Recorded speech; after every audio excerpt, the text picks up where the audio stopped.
इंसानों की दुनिया जानवरों से बहुत अलग है। यहाँ किसी भी जानवर की ताकत का अंदाजा उसके शरीर से नहीं बल्कि डिफेंस मैकेनिज्म से लगाया जाता है। जिस तरह बिना हाथ पैर वाले सांप का जहर हाथी तक को मौत के घाट उतार सकता है, ठीक उसी तरह एनिमल किंगडम में एक और जानवर है जिसके आसपास भटकने तक से बड़े बड़े जानवरों की रूह कांप जाती है। और वो जानवर कोई और नहीं बल्कि पोर्क्यूपाइन यानी कि शाही है, जो खतरा महसूस करने पर अपने शरीर में लगे कांटों को ऊपर कर लेते हैं। इस सिचुएशन में ज्यादातर जानवर ये सोचते हैं कि पोर्क्यूपाइन को शांत होने देते हैं और फिर उस पर अटैक करेंगे, लेकिन उन्हें ये नहीं पता कि जब ये शांत होते हैं तो और भी ज्यादा खतरनाक हो जाते हैं। एंशिएंट ग्रीक फिलोसोफर एरिस्टोटल के बारे में शायद आप लोगों ने सुना होगा, जो एक ऐसे फिलोसोफर थे जिन्हें अलग अलग सब्जेक्ट्स की बहुत अच्छी नॉलेज थी। और इन्होंने आज से सैकड़ों साल पहले ये बता दिया था कि पोर्क्यूपाइन के नजदीक जाना खतरे से खाली नहीं है। और इन्होंने ये तक कहा था कि पोर्क्यूपाइन अपने शरीर में लगे कांटों को खतरा महसूस करने पर सामने वाले जानवरों के ऊपर शूट करते हैं। पर इनकी कही बात पर अंधा विश्वास करना बिल्कुल भी सही नहीं है, क्योंकि ये जो कह रहे हैं एक हद तक तो सही है, पर इसका एक और पहलू रिसर्च में सामने आया। असल में पोर्क्यूपाइन अपने कांटों को शूट करना जानते हैं, लेकिन ये किसी के ऊपर जानबूझकर हमला नहीं करते बल्कि रैंडमली शूट करते हैं। हाँ, अब भले ही कोई जानवर बीच में आ जाए और उसे कांटे लग जाए तो बात अलग है, पर यहाँ सबसे बड़ा सवाल ये आता है कि जब शिकारी जानवरों को पता है कि पोर्क्यूपाइन के कांटे नुकसान पहुंचा सकते हैं, तो वो लगातार इन पर हमला क्यों करते हैं? क्योंकि हम इंसानों की बात तो अलग है, हमें बिना मतलब का रिस्क लेना अच्छा लगता है, तभी तो हम स्काई डाइविंग जैसे खतरनाक स्पोर्ट्स को भी इतना ज्यादा बढ़ावा देते हैं। लेकिन जब बात जानवरों की आती है तो इनके लिए इनकी भूख सबसे ज्यादा जरूरी होती है और उसे मिटाने के लिए ये किसी भी तरह का रिस्क लेने के लिए तैयार रहते हैं। सबसे बड़ा उदाहरण आप जंगल के राजा शेर के रूप में देख सकते हैं, जो वैसे तो सभी तरह के जानवरों का शिकार करते हैं, लेकिन जब सूखा पड़ता है तो इन्हें दूसरे विकल्प देखने पड़ते हैं। कई बार तो ये इंसानों तक पर हमला करना शुरू कर देते हैं और कई बार इन्हें ना चाहते हुए भी पोर्क्यूपाइन को अपना शिकार बनाना पड़ता है। रिसर्च में ये पाया गया है कि जिन इलाकों में कम बारिश होती है वहां पोर्क्यूपाइन बड़ी बिल्लियों की डाइट में 28% शामिल होते हैं, लेकिन जिन इलाकों में अच्छी खासी बारिश होती है वहां ये केवल 4% पोर्क्यूपाइन ही बड़ी बिल्लियों का शिकार बनते हैं। यानी कि ये शेर का पसंदीदा शिकार तो नहीं है। अब भला कौन ये चाहेगा कि उनके चेहरे के चारों तरफ कांटे चुभ जाएं और उसे भयानक दर्द का सामना करना पड़े? लेकिन जो यंग लायन होते हैं वो दूसरे जानवरों के होने के बावजूद पोर्क्यूपाइन पर हमला करने से पीछे नहीं होते, क्योंकि यंग लायन को बिल्कुल भी अंदाजा नहीं होता कि जिसे वो छोटा साइज का जानवर समझ रहे हैं वो इन्हें कितने भयानक नुकसान पहुंचा सकता है।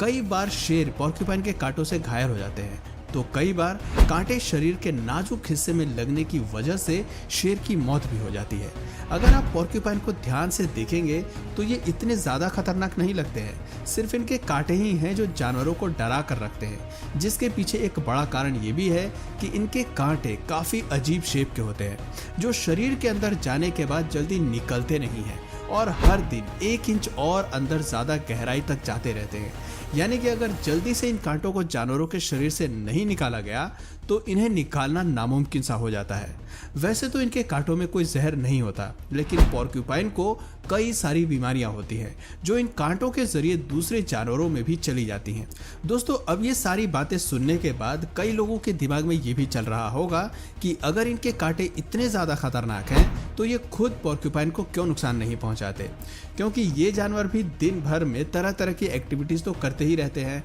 जिसकी वजह से इनके लंबे लंबे कांटे का इनकी स्किन में चुभ जाना कोई बड़ी बात नहीं है। पर दोस्तों, यहाँ पर इन्हें एडवांटेज ये है कि इन्हें अपने कांटों से एंटीबायोटिक प्रॉपर्टीज मिलती है, जिसका सीधा सा मतलब है कि अगर ये अपने कांटों से इंजर्ड हो भी जाते हैं तो इन्हें इन्फेक्शन नहीं होगा और इनकी बॉडी अपने आप ठीक होने लगेगी। पर अगर हम शेरों की बात करें तो दोस्तों, इनकी बॉडी के अंदर कांटे जाने के बाद क्या उन्हें निकाला जा सकता है? क्योंकि जब ये चीज़ डॉग के साथ होती है तो डॉग का ओनर उसे तुरंत हॉस्पिटल ले जाता है, डॉक्टर ट्रीटमेंट करते हैं और थोड़े ही समय में डॉग्स कंफर्टेबल हो जाते हैं। लेकिन वाइल्ड एनिमल के साथ इस तरह की मेडिकल ट्रीटमेंट करने वाला तो कोई होता नहीं है। ऐसी सिचुएशन में एक जानवर दूसरे जानवर की मदद लेकर इन कांटों को निकलवाने की कोशिश करता है। हालांकि ये प्रोसेस इतना भी आसान नहीं होता और इसमें जानवर को काफ़ी दर्द से गुजरना पड़ता है। और कांटे निकलने के बाद भी लाइफ इतनी सिंपल नहीं होती, क्योंकि हम इंसानों को अगर कहीं घाव हो जाता है तो हम तुरंत डॉक्टर के पास दौड़ते हैं, पर जानवरों के पास कोई डॉक्टर नहीं होता, इसलिए वो अपने घाव को चाट चाट कर उसे सही कर लेते हैं। और आपने भी कई बार उंगली वगैरह से खून निकलने पर उसे चाटा तो ज़रूर होगा। असल में दोस्तों हम ऐसा करते तो अनजाने में हैं, लेकिन इसके पीछे एक बहुत बड़ी वजह होती है। जहां हमारे सलाइवा यानी कि थूक में प्रोटीन होता है और ये ब्लड क्लोटिंग को भी रोक देता है, और साथ ही साथ अगर चोट लगने वाली जगह पर कोई बैक्टीरिया भी होता है तो हमारा सलाइवा उसे मार देता है ताकि कोई इन्फेक्शन ना हो।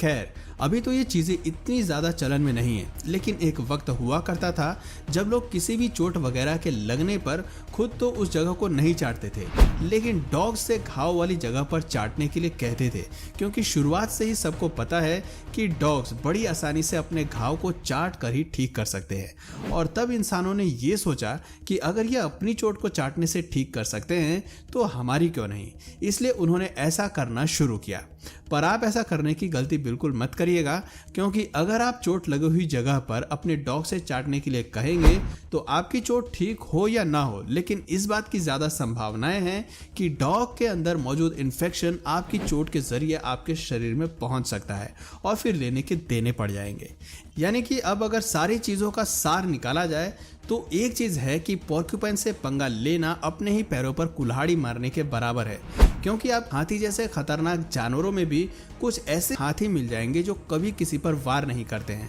लेकिन अगर आप किसी सीधे साधे पोर्क्यूपाइन को ढूंढने जाएंगे जो आप पर हमला ना करे तो इस बात की ज़्यादा उम्मीद है कि आपको खाली हाथ लौटना पड़ेगा, क्योंकि स्वभाव से ये चाहे जितने भी शांत क्यों ना हो, इससे खतरे की गुंजाइश कम नहीं होती। ये चीज़ एक्टिव शेडिंग के दौरान ज़्यादा देखने को मिलती है, जहाँ मई महीने के अंत में इनकी स्किन में लगे जो कांटे होते हैं वो ऑलरेडी बहुत लूज हो जाते हैं, जहाँ अगर इन्होंने अपनी बॉडी को कुछ ज़्यादा तेजी से मूव किया तो इनके कांटे आसपास मौजूद चारों जगह पर अंधाधुंध फायरिंग करने लगते हैं, और इनकी इस कांटों की फायरिंग के बीच अगर कोई आ गया तो उसका काम तमाम ही समझिए।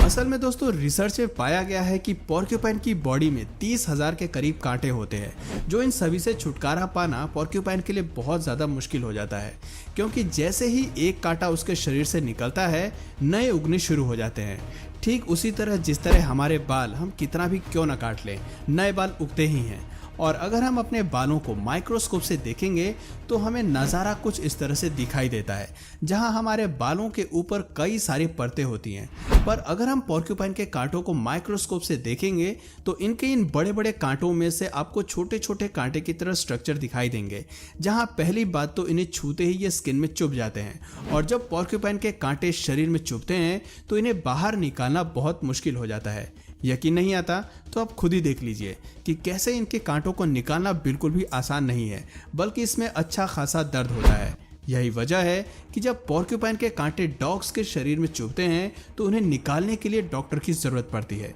जानवरों के इसी डिफेंस मैकेनिज्म को देखकर इंसानों ने भी काफ़ी कुछ सीखा है। तभी तो आपको जो एरो यानी कि तीर देखने को मिलेंगी वो दो तरह की होती हैं, एक जो काफ़ी स्मूथ होती हैं और आसानी से शरीर के अंदर चली जाती हैं, लेकिन दूसरी वाली जब शरीर के अंदर जाती है तो अपने यूनिक स्ट्रक्चर की वजह से उसे बाहर निकाल पाना बहुत मुश्किल हो जाता है, क्योंकि दोस्तों जो दूसरी वाली तीर तैयार की जाती है उसमें कुछ ऐसे कांटे बनाए जाते हैं जो नॉर्मली तो नहीं चुभते, लेकिन अगर वो किसी जगह पर अटक जाए तो वहाँ से बाहर निकालने में उन्हें बहुत मुश्किल होती है। और यही वजह है कि पोर्क्यूपाइन के इन कांटों से दूसरे जानवर दूरी बनाकर रखने में ही अपनी भलाई समझते हैं। तो दोस्तों आज की वीडियो में बस इतना ही। आपको ये जानकारी कैसी लगी कमेंट करके ज़रूर बताइएगा, और अगर इस वीडियो से आपको कुछ नया जानने या सीखने को मिला या फिर इंटरेस्टिंग लगा तो प्लीज़ इस वीडियो को एक लाइक करके अपने फ्रेंड्स और फैमिली में से ज़रूर शेयर करें। और यदि आप इस चैनल पर नए हैं तो प्लीज़ इस चैनल को सब्सक्राइब करके बेल नोटिफिकेशन आइकन को ऑन कर लीजिए,